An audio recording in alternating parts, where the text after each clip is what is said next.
All right. What is the determinants of price elasticity of demand? The main factor that determines whether demand is elastic or inelastic is the availability of substitutes of a similar quality and price. So the most important thing that determines if the demand for a product is elastic or inelastic is what we call availability of substitutes. So if there is a substitute, what does that imply? It means that, listen, they said is availability of substitutes of a similar quality and price. So if there's a substitute for a product, if the price increases, we go for the substitutes. Yes or no? So that means the demand for our product is elastic according to price, because there are substitutes that we can switch over to. Yes. Do you get the point I'm making here? Yes. So if the quality also, the quality of what we're looking for, the quality of substitutes are better than the quality of what we take, we switch to the quality. Do you understand? So this might determine elastic or inelastic. But if the price increases and there are no close substitutes to such products, then it is inelastic. That is the point. Is it clear? Yes. Okay.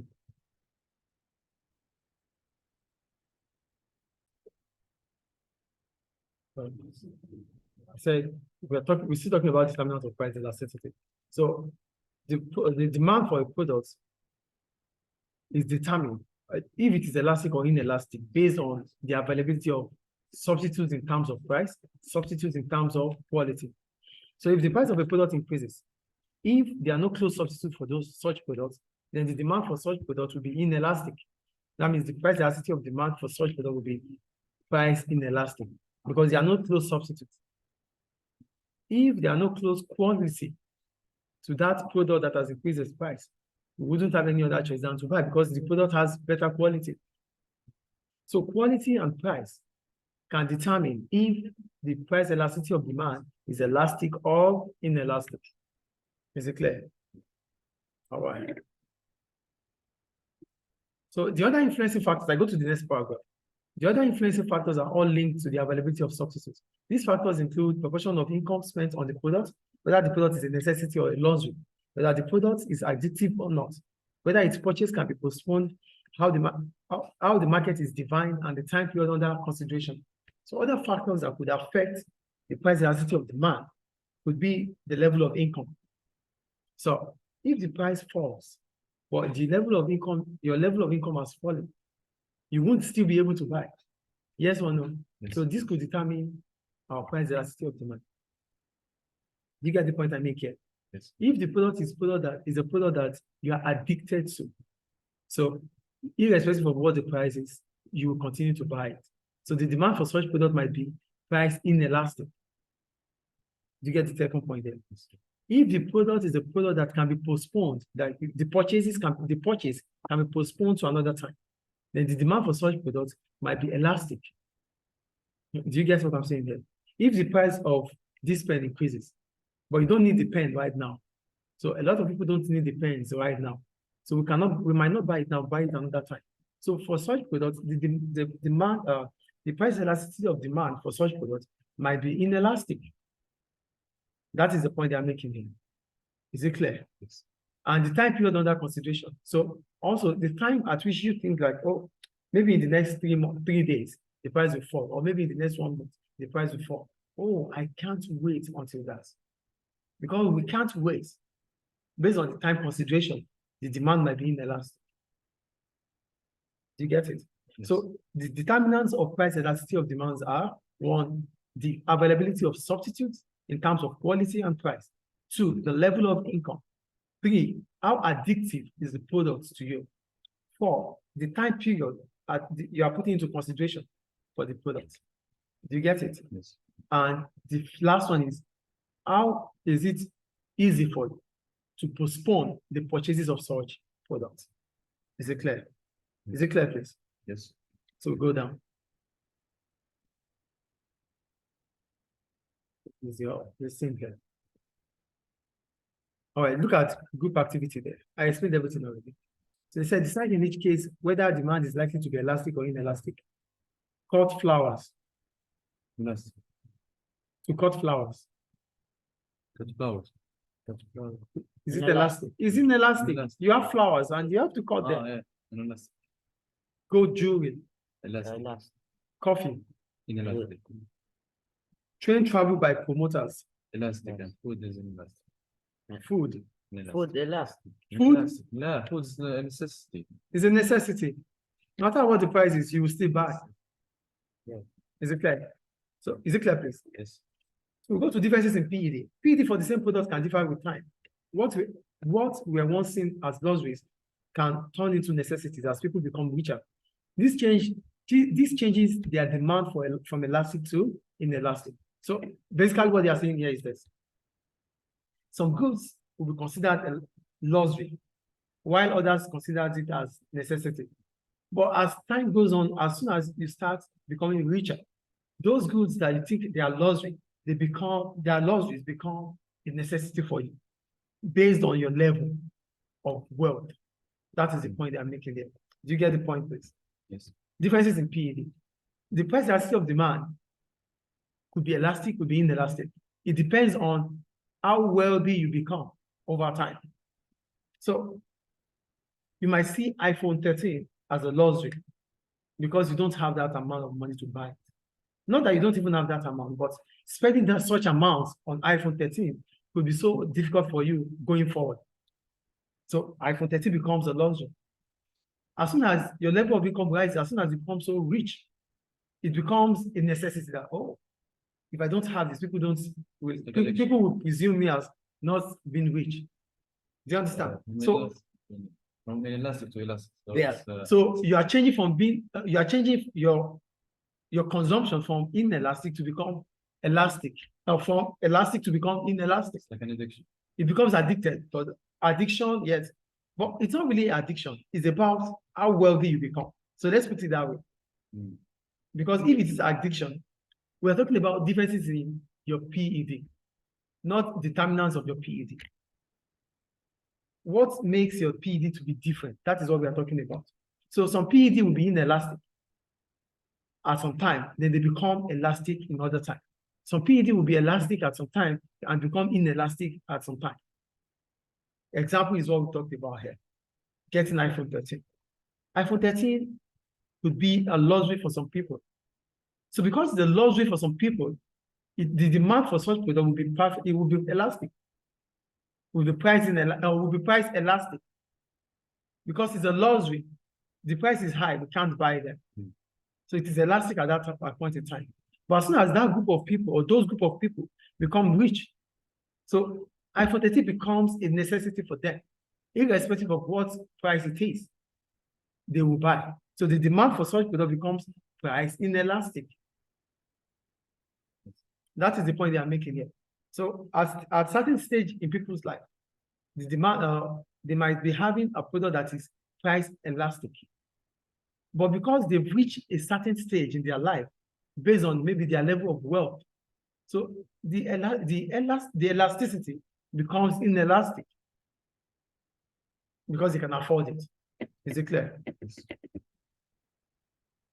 So other degrees of elasticity, are you there? We go down.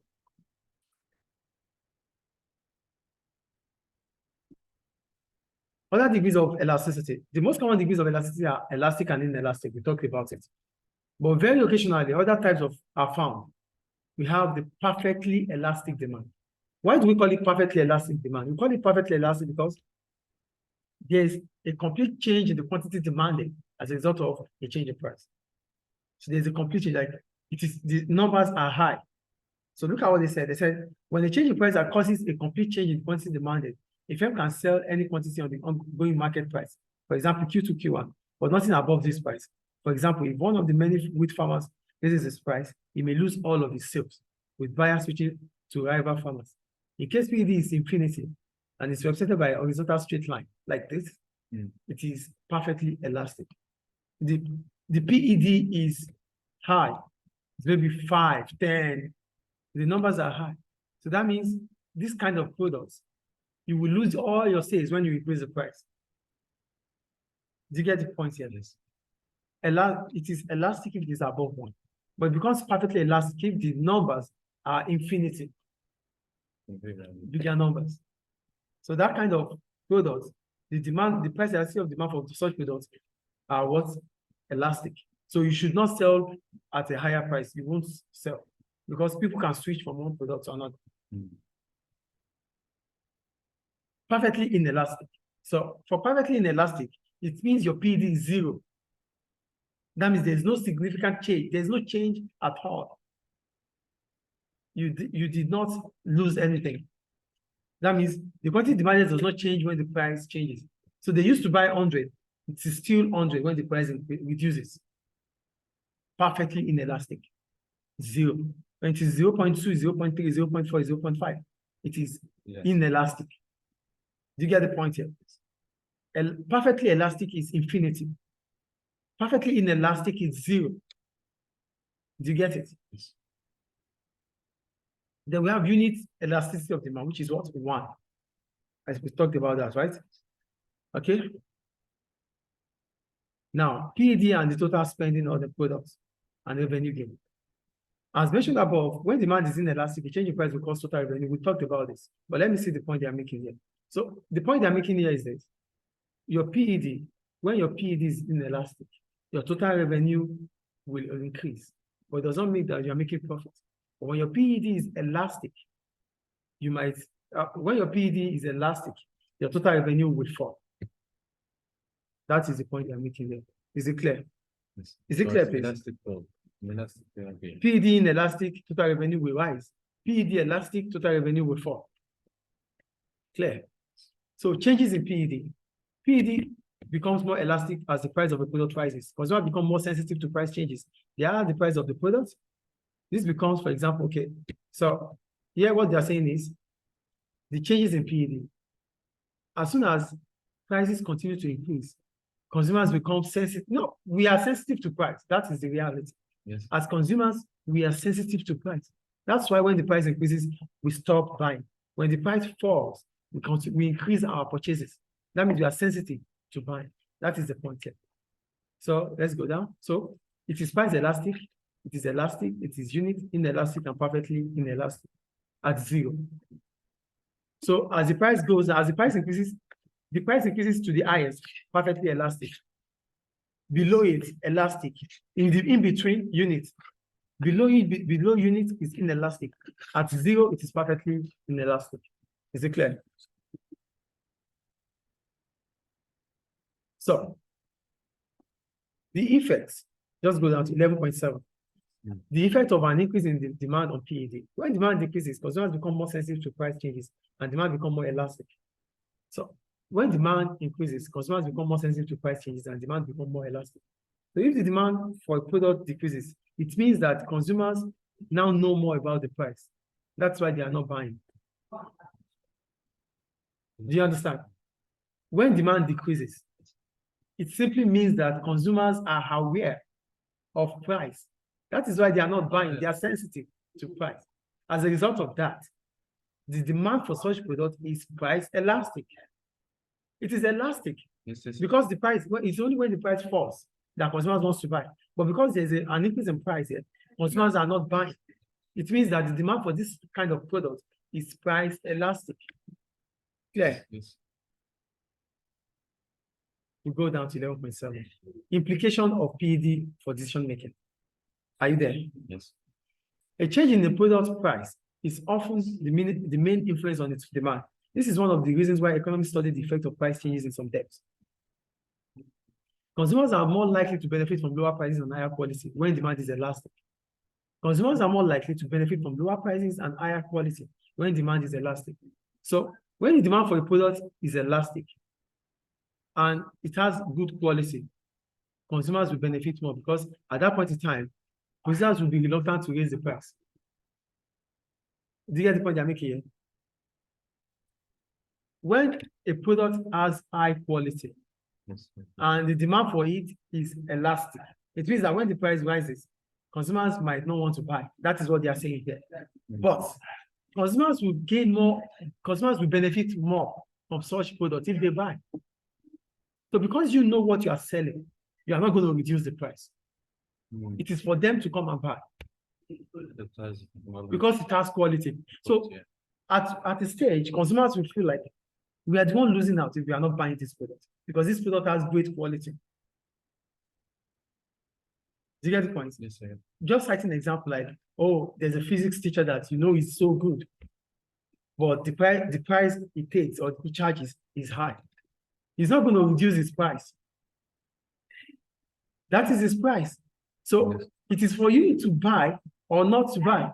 But whenever you buy from his substitute, like other physics teacher, and you're not getting what you're supposed to get, then you come back to buying from him.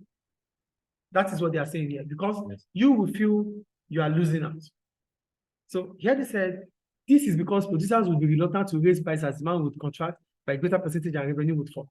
The quality may also be high if the elastic demand is the result of the existence of close substitutes. In this case, a producer may have to provide a good quality product to remain competitive. So quality would make you to remain competitive. So because your product has quality, you would not want to reduce, you would not want to even reduce the price. But even if you try to reduce the price, you know that your revenue will rise and you make profit. The level at which you're going to reduce the price will still make you to make profit. You're not going to just reduce the price like that because of the quality your product has. Do you get it? Yes. So it is widely recognized that a fall in price will result in an extension in demand. A producer, however, in considering whether to cut the price of a product, will need to know the extent of any rise in demand. If demand is going to rise by only a relatively small amount, it will not pay to reduce the price. So for instance, the producer's firm may be currently selling 100 units a day at $4 each and hence earning a total revenue of $400. If it is expected that by lowering its price to $3, demand will only rise to 120, the firm would experience a fall in revenue by 40. So a producer may try to make the firm's product more distinctive. This will discourage consumers switching to other firms' products as they would not be seen as such close substitutes. It will make demand for the firm's product more price inelastic and will give the producer more power to raise prices. If you feel as a producer that if you feel that when you reduce the price of a product, the quantity demanded will not still increase so much, then you feel reluctant to reduce the price. What they're saying is that if the demand for your product is inelastic because of price, changes in price, so you think of reducing the price. Yes. Let's say if the demand of your product is elastic, so you think of reducing the price, right? Yes. So that consumers will buy. But when you reduce the price, the quantity of consumers that are buying is not that much. Then you're like, why do you have to reduce it? Why do you have to reduce the price? Because it means you're going to make a loss. So because you're going to make a loss, instead of reducing the price, make your product unique. So as soon as you make your product unique, your substitute, your rivals, your customers would not see your product as the same as those of your rivals because it is distinctive. Do you get it? Yes, sir. Instead of firms to reduce the price of the product that they're not going to make much revenue from, they should try to make the product distinctive, unique, by making sure that it is different. Consumers see it as different from its competitors. As a result of that, consumers will not see the competitors. They would always see the products. With that, your product becomes inelastic. Then you can even have the opportunity to increase the price. That is the point. Is it clear? Yes. While taking a decision on its subsidy and taxation policies, a government also needs to know the responsiveness of quantity demanded to a change in price. It may, for instance, be seeking to discourage consumption of a certain product. In this case, it is more likely to be successful if demand is elastic. If, however, demand for a product does not alter much with a change in price, placing a tax on such a product will not be very effective way of achieving this aim. Also, the government also use tax as price elasticity. How? If government wants to increase the tax of a product, they might want to increase the tax of a product, especially for a demerit product like cigarettes. So government might want to increase the tax on cigarettes. But if government does, but the consumption of cigarettes does not reduce, it means increasing price does not have effect on what government wants to do. That is the point they are making here. So government have to take decisions about increasing taxes. But if government has to take that decision, they have to check the price elasticity of demand. So if government increases taxes on cigarettes, like I said, because cigarette is a demerit product, so government wants to reduce the consumption of cigarettes by increasing the taxes on it. So the price for cigarettes will rise. But if the quantity demanded for cigarette does not fall. It means that decision government took is not effective. So that means the demand for cigarettes is price inelastic, irrespective of taxes. Is it clear?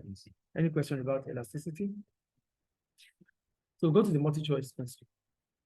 What is price elasticity of demand?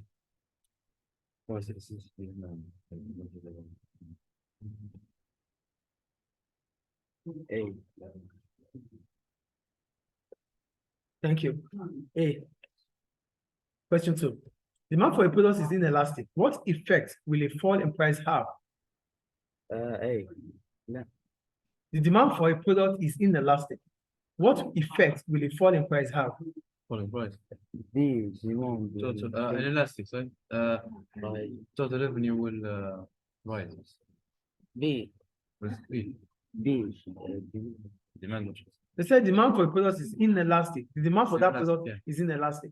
So what effect will a fall in price have? In price. Yeah, It's not affected. Will rise. total revenue will fall. Let's see. Listen, the demand for our products is inelastic. That means even if we sell at higher price, they will buy. Yes or no? Yes. But now we reduce the price. What happens? Our revenue will fall. Oh, yeah. Oh. But wait, the demand will change by a greater percentage. What if we in price? No. Revenue is D. It's C. Yes, see. Yeah. So what characteristics is likely to make the demand for a product elastic? Characteristics.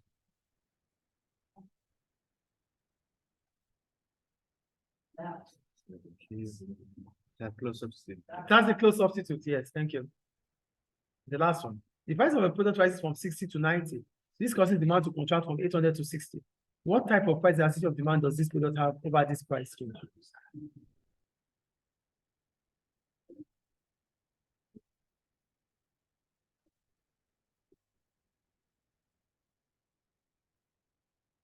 Eight